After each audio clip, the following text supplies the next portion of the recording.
Yes, you're watching the South Australian Sports Show where the Commonwealth Games have been on in earnest. Down at the Gold Coast, another week or so to go there. So we thought we'd find out what it is like, Ando, to be a silver medalist at the Com Games. So we went to Tammy, Gough, silver medalist in Manchester. Tam, thanks for your time. Yeah, no, my pleasure. All right, let's go through it, because there's often, when the Commonwealth Games come, it's divided. Some people are really critical of the Commonwealth Games. Some people love them. They've had a massive following here in Australia. For you, let's go back a little bit. The selection, the moment you get selected in the Commonwealth Games team, what was that like for you?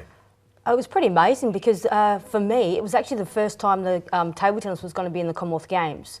So it was a big deal because all of a sudden we were going to be a part of a bigger, all the other sports and everything. So which before obviously we were very low profile, and whereas this way it was, it really embraced it and was, yeah, much more of an impact. But you had your own World Championships. Obviously, that was pinnacle at that stage.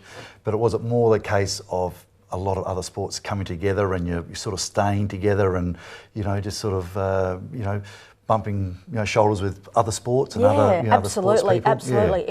It was the first time really that you felt like you were really part of a team, and there was a really fantastic team culture there. All the Australians, didn't matter what sport they were from, they would all come and embrace you. They would come and congratulate you for the win the day before, or encourage you, to play the next day. So it was, for me, it was probably the best experience I've ever had as a team spirit. When you go to the games, you said it was the first time for table tennis to be in the Com Games, so there's a focus on that, and a lot of the minor sports that don't normally get publicity suddenly get a lot of it, so there's adapting to that for you guys as well. Yeah. Then you win a silver medal, standing on the dais, having won a silver medal, first person to do that in table tennis, because it's the first time they've been in the Com Games. Yep. What's that moment like? Just really unspeakable, really. It was hard to explain because it just felt surreal. It was all happening so fast, and it was just hard to absorb because it was something that, you grow up as a child and you watch the Commonwealth Games or the Olympics and you think, wow, I want to do that one day. I want one of those medals.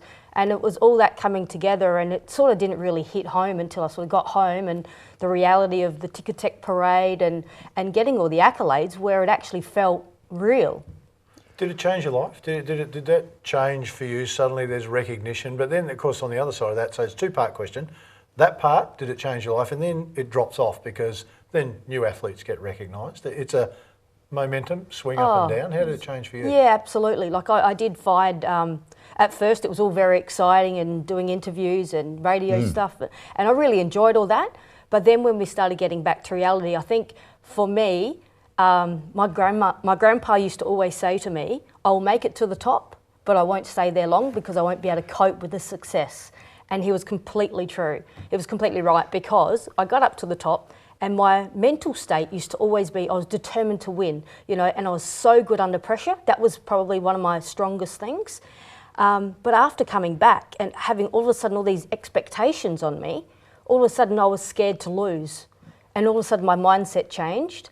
And I didn't want to play anymore because it wasn't the same experience anymore. It was more of a trying to defend myself rather than actually enjoying and embracing the game. What about the scenario though, when you go to the Commonwealth Games and all of a sudden your table's there, you go just about to serve up and you've got a camera in your face? And I know you've been around the world playing table tennis, but the pressure there it must have jumped from like 1 to 10. Yeah, absolutely. But like I said, back then my strength was playing under pressure. So I played above myself at the Commonwealth Games. I couldn't even imagine ever playing that well again. I beat players that I'd played previously in Commonwealth Championships, World Championships, Oceania Championships, and yet on that day... So the whole thing brought the best out of you. And you hear about that, don't you? You hear about athletes going to that next step. Yeah, it really did. Yeah, fantastic. So. Has it changed a lot now? You're watching the Commonwealth Games, they're here in Australia. I know it's hard because you've got other commitments and stuff like that. Do you find yourself drawn back into watching it and drawn back into the moments when you were there? Yeah, I do, because I did stay away from table tennis for a while just to have that break. I got a bit burnt out. But yeah, watching it again and seeing fellow friends and other table tennis colleagues, playing up there and putting things on, Instagram or Facebook, it really brings it all back and think, I miss that. Obviously my time's gone, but yeah, it really did bring it all back. There was recently a moment, in fact, in the Commonwealth Games where in the 10,000 metres, the women's 10,000 metres, 3 Aussie girls had finished. They waited for 4 minutes for a runner to come in from Africa to finish, and they were applauding her when she finished and embracing her. And they talked about it being the friendly Commonwealth Games. But listening to what you said at the start, there seems to be that camaraderie from all countries to get engaged and embrace the Commonwealth Games. Was it like that in Manchester? Oh, absolutely, yeah. To be honest, it was so surprising to me to actually see how much everyone does embrace each other and stick together. It's almost like a family unit. It's really strong, and that's why I can see how a lot of people almost overachieve because they've got so much support. It just sort of gets them over the line. And what about your family? I mean, you talk about the new family of all the athletes, but your family, it's a their daughter is in the Commonwealth Games, which is... Well, when I actually was playing in the qualification tournament prior, my mum got a little bit excited that I was actually in the qualification tournament, and so turned around to my older brothers that are 7 and 10 years older than me and said, if Tammy qualifies for the Commonwealth Games, your dad and I will pay for you to go to Europe and Manchester fantastic. To watch her.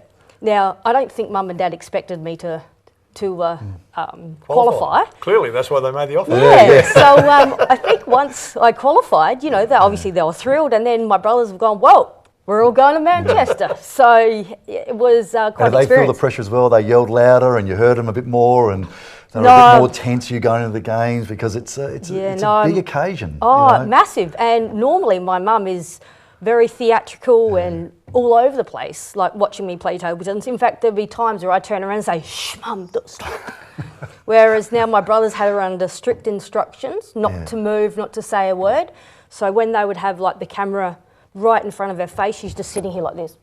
Right, yeah. Like as if she's not even watching the game. But I reckon she wasn't doing that when you got your silver medal, though. I reckon she might have been jumping up and down then. Yeah. Fantastic. So there is a moment, we see it, say, a la Pat Cash wins Wimbledon and climbs up the stand to get to his family. For you, there's a bit of is there a difficulty getting to your family? Do you have to wait, or could you get to them quickly? Yeah, what was that moment like? I ran up the stands. Straight up the stands? Yep, gave my parents a hug. Yeah. So, and my brothers. And do you think Australia do it the best in the way of their camaraderie and their teammateship and bringing everyone together? Do you think Australia's number one there? Oh, definitely, without a question.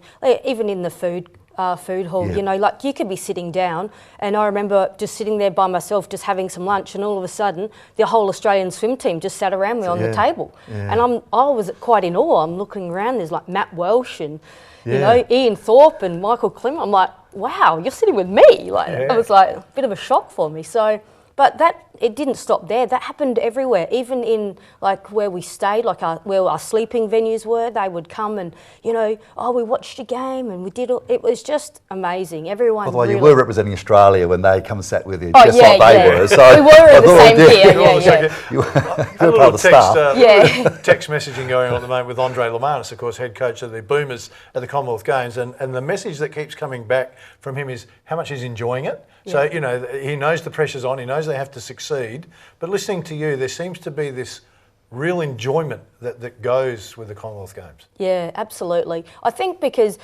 everyone's still there to do their job, but they are making the most of that experience because it's only going on for 2 weeks, and then you've got to have a hard slog for another 4 years before you do it again. So, or if you ever do it again. And it would have been great that the parades afterwards. I mean, I've won a medal. Yeah. You've come second, which is outstanding. And you think, well, next step we come back to Australia, and we're going to have a lot of fun. Yeah, absolutely. So all that training, the tough 2 weeks when you're competing, and no one can take that away from how hard that would be. Yeah. But then that would have been fun. That would have been especially like once we'd finished at the games, when all the athletes have actually finished, they actually had a couple of nightclubs and bars and things purely just for the athletes. So everyone's just going in there, they're wearing their medals, they're celebrating, everyone's, cheering with each other and just embracing the moment of, wow, we've achieved, we've, finished the tournament, and now we're just going to love it and enjoy it. And such a good team spirit. All right, Tammy Gough, our special guest, giving us an insight into what it's like to be a silver medalist at the Commonwealth Games. Stay with us. Still plenty to come on the show.